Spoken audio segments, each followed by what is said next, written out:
સુરતના સૈયદપુરા વિસ્તારમાં ગણપતિની મૂર્તિ પર પથ્થરમારો થયા બાદ હાલ અજપાંભરી શાંતિ છે। શહેરમાં અન્ય જગ્યાએ કોઈ અણબનાવ ન બને તે માટે પોલીસ દ્વારા ચાપતો બંદોબસ્ત ગોઠવી દેવામાં આવ્યો છે। ત્યારે શહેરમાં ચાલતો ગણેશોત્સવ શાંતિપૂર્ણ માહોલમાં સંપન્ન થાય તે માટે પોલીસ કમિશનર દ્વારા અલગ અલગ વિસ્તારોમાં જઈને આરતી કરવામાં આવી રહી છે। સુરત પોલીસ કમિશનર દ્વારા લિંબાયત અને ગોળાદરા ડિંડોલી વિસ્તારમાં આવેલ ગણપતિ પંડાલ પહોંચી ગણપતિની આરતી કરવામાં આવી હતી। કમિશનર ખુદ પંડાલમાં જઈ રહ્યા હોવાથી આડકતરી રીતે હવે પછી કોઈ જ છમકલા શાખી નહીં લેવામાં આવે તેવો મેસેજ અપાઈ રહ્યો છે। પોલીસ કમિશનર અનુપમસિંહ ગેહલોતે કહ્યું કે અમે આજે અલગ અલગ જગ્યાએ શ્રીજીની આરતી ઉતારી હતી।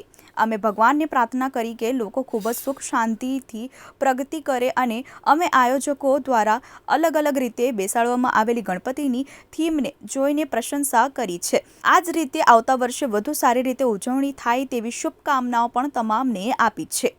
આજે લિંબાયત ખાતે સહજાનંદ સોસાયટી યુવા મંડળ તરફથી અહીંયા શ્રીજીને જો સ્થાપના કરવામાં આવેલ છે ત્યારે હું આપણા અધિકારીઓ સાથે ભગવાનના આરતી કરી અને ભગવાનથી આશીર્વાદ લીધા અને સાથોસાથ વિનંતી કરી કે આપણા આ સોસાયટીના લોકો ખૂબ સુખી રહે, હેલ્ધી રહે અને આપણા લિંબાયત વિસ્તાર, શહેર વિસ્તાર ખૂબ સુખી રહે, શાંતિ રહે જોઈએ અને ફરીથી જો શ્રીજીના આશીર્વાદ જો સદા બના રહે।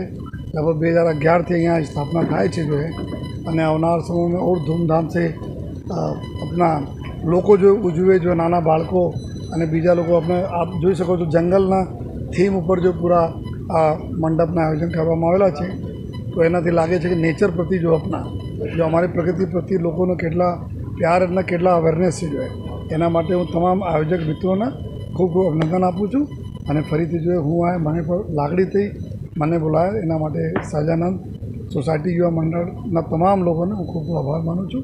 જય હિન્દ, જય ભારત।